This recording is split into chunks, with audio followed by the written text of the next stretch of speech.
The route tour of Britain. Hi, hello, welcome everyone to the next video. Today we're going to watch this video, the first part of it, because this video is about 27 minutes long. So this is possibly going to be a 1, 2, or even 3-parter, because my reaction to it can't be like 1 hour and 30, to be honest. And you know me, I have a lot of stuff to say while I'm watching reactions. Apparently there are places in Britain that are rude. I don't know if it's about the people who are rude, or about the place names, or about something else that is going on in those towns. I have absolutely no idea, but I'm really excited to get into this.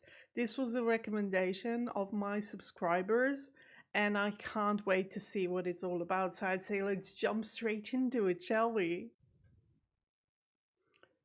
This video contains footage of British I'm standing weather. on top of a mountain in Wales called That was too Fanny fast. Big. The Fanny Big. It's going to be a long video. I'm standing on top of a mountain in Wales called Fanny Big, which I think we can all agree is absolutely hilarious. But it's not the only silly place name within these great British Isles. In fact, there's hundreds of them, literally. And what I'm going to do in this video is something a little bit silly myself. I'm going to visit some of the very best from the bottom of the country to the very, very top. Oh, All in one trip. that's cool. The route tour of Britain.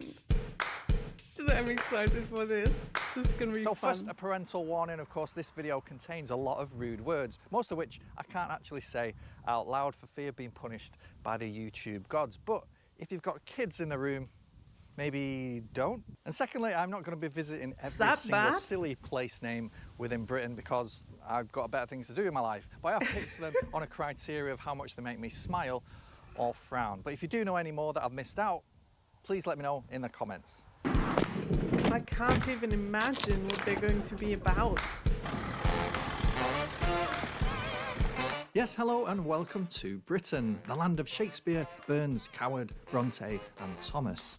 A land whose language has gone on to dominate the world, yet a land of stark contradictions. We love a bit of smut, a bit of innuendo, and the occasional double entendre. And not all of it is very subtle. It's a giant cock and balls on a hill! What? We've got a lot of silly place names. What? Why? Who made this? Can I even show this on YouTube for more than 1 second, or am I going to be demonetized? What the hell? And what is it wearing in, or what is he wearing in his hand? What's that? just why? Do we know why? Do you know why? I don't know why. We've got a lot of silly place names, many of them just utterly bizarre. Candy, Slade and Pinnacle? But many of them actually quite a little less innocent than that. So I've set off on a journey from the very south coast to the very north coast to visit some of the rudest, crudest and downright silliest place names this country has to offer. It's a journey of 1,300 miles and 18 individual places, taking in narrow country lanes, long busy motorways, bright sunshine, lashing rain, incredibly distracting rainbows. Rainbow! And lots Is this me though? of sitting in traffic. I'm so easily distracted by everything. Traffic. Now, I'm not going to include many street names because there just are so many, but actual settlements, hamlets, villages, hills, and in some cases, whole towns. That's going to make this whole thing a hell of a lot. Wait, what? Oh, what was that? I'm probably reading this wrong. This is probably Penny Stone Paramount. Right? Whole towns. That's going to make this whole thing a hell of a lot more challenging. So join me, the thinking man's northern monkey, for what promises to be quite the adventure. Oh, this is so weird, seeing him driving on the left side. So after Fanny Big, this is my first proper start to the journey. And you can see already, Shitterton. street name there, Sitterton. Oh, Seems to have bottled Sitterton. it there, don't they? Okay, Although so I it's can't not blame them. Shitterton. Imagine having your street address and the village you live in, both that word. Yeah, I don't blame them. Oh wow, this is beautiful. Oh, look at that. Oh, this looks Yeah, like... very pretty village. I don't know what I was expecting. Yeah. I don't know what you can expect This from looks a like place a fairy named tale, like this. to be honest. But yeah, worth a little stopover. Also, what's that type of roof? I've never seen anything like it. Looks so weird. Like straight out of a fairy tale. Oh my gosh, I'd love to live there, to be honest. So beautiful. And so much green. Look at that poo corner. I flowers like and that all. they've leaned into it. But anyway, yeah, very pretty village. Let's move on. Shitterton. Next up were two places that... Why was there a sign saying Sitterton and another saying Shitterton? And maybe that's something I don't get because I'm not from the UK, but yeah, maybe you have to explain to me in the comments why there are two different, like, signs saying two different things. were almost impossible to find, especially in the rain. Droop Farm. The sad little Droop Farm, which had just one tiny sign outside, and the completely unmarked Ass Hill, a short country lane that led down to a farm and didn't even have the courtesy of a signpost for me to pose next to. So after the sneaky shenanigans at the first place and two very disappointing visits to places that had no proper signage, what I really wanted was to actually find somewhere that embraced their name wholeheartedly. And then I found one. A cock in Old English is a male bird, and the fact that it's also used as a way to describe genitalia is an unfortunate association for all domestic fowl involved. But cocking in West Sussex isn't even named after the bird, but according to the Cocking Parish Council website, it's named after Cocker, a Saxon warlord. Oh, that's the Domesday Book unfortunate. calls it Cockingers, the word ing meaning people. So the village evolved the name to mean Cocker's people. So, not the thing you're imagining. Oh. Next was a flying visit to the first on my list that didn't necessarily make me giggle. I love that he's not only showing those places, but also explaining what they mean and why they are named like that. So all of this makes sense. Wait, Ass Hill? What? Okay, we've seen Cocking and Shitted and the Droop Farm and Fenner Pig. Okay. Like a naughty little schoolboy, but actually Don't frown kid. at a level of confusion that can only be described as quite mild. Donkey Town is a neighbourhood to the western end of somewhere called West End, which, confusingly, is the west end of nothing very much.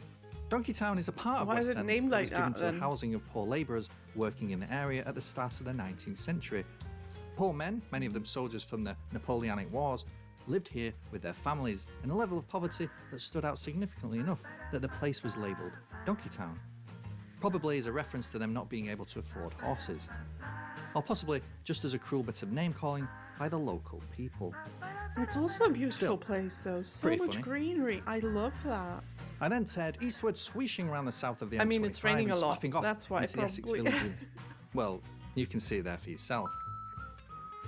Okay, so here finally in one of the best named places on my entire list.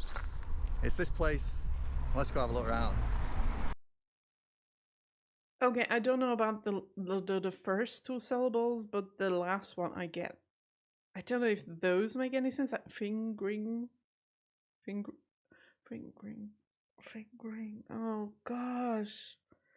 Okay, I am so curious what the story behind this name is. What the hell? Because now that I'm saying a lot, I guess I get the joke. It's not even supposed to be one, but it is. I'm sorry for all the people living there, but I'm sure if you live in a place, you've heard all the stories and all the jokes about this town and about its name. Yes, so it looks like yet another little village consisting of mostly one road. But yeah, it's very pretty. Some nice houses. Nice Aw, pub over there. Yeah, it is. Look at and- that. You can see the name. They're not ashamed to use the name, which is good. Although it's kind of a comical name. And it's kind of posh around here. I'm not sure how posh is. people feel about it. It's quite a crude name, isn't it, when you think about it? But it is one of them historical quirks because the name, historically, has got a fantastic meaning. Marooned in the salt marshes of Essex, the village can boast to have once been a small Roman port, serving the nearby town of Colchester. The name is quite benign. Finger simply describes the shape of the land, and hoe refers to it jutting out into the water. Oh. That might not be so obvious these days because of the shifting sands of time, but go back far enough and that description was probably more accurate. It's kind of what you'd imagine a stereotypical English village would look like. It's got a little village pond, it's got a church, it's got one pub. So beautiful. There's a red telephone box over there as well. So, but it is kind of just one street. So a very small place. Kind of cute. Look at the size of that tree. Wow. So I wonder how people actually that who one live survived here the big storm. and all these places I'm visiting actually feel about their name. Because it's quite a nice name and it's an ancient name, and this one has, you know, a proper meaning to it. It's quite a nice. Wait, I'm just saying there's a frog hall. What's this all about? Frog hall. Is this hall, was it built for frogs to live in? That's what I'm imagining. Also, I love that the ing is the name for people who live in a certain place, but it's also the ending of verbs in the English language. That just makes for so many jokes. It's just the basis for all of them. If the ing wasn't there, it wouldn't be as funny. Nice meaning. It's just unfortunate that it has a bit of a crude sound, let's say. But yeah, I suppose if you could just embrace that, find the funny side of it. Sure. And try not to think about it too much. I guess the people who live there have. What's that? So this is, I suppose, Teddy the village bear green. with bees. Very small little, with a nice oak tree, and of course, the sign. Here we go. Welcome to Finn. My odyssey now took me northwards, that is to say, into East Anglia. Next on the list was another lane, this one bearing this name, but like Ass Hill bared nothing else, not even a street sign. I'm just seeing the name. Oh my gosh, I just saw the name because he said this name, and I didn't see any sign. I was looking for signs. Okay. Oh.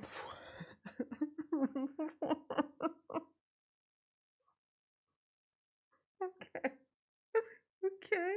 One bearing this name, but like Ass Hill bared nothing else, not even a street sign. I wonder why. Sluts Hole Lane is possibly the result of an administration error sometime before the Victorian era. The first bit possibly started out as slutch, which is an old word for mud. There was just one house? I was just trying to put my waterproof pants on. Why? Because the day has turned. It started off beautiful this morning, and now, as you can hear and see, it's rain. I'm in North Norfolk. The next place, yes, North Norfolk.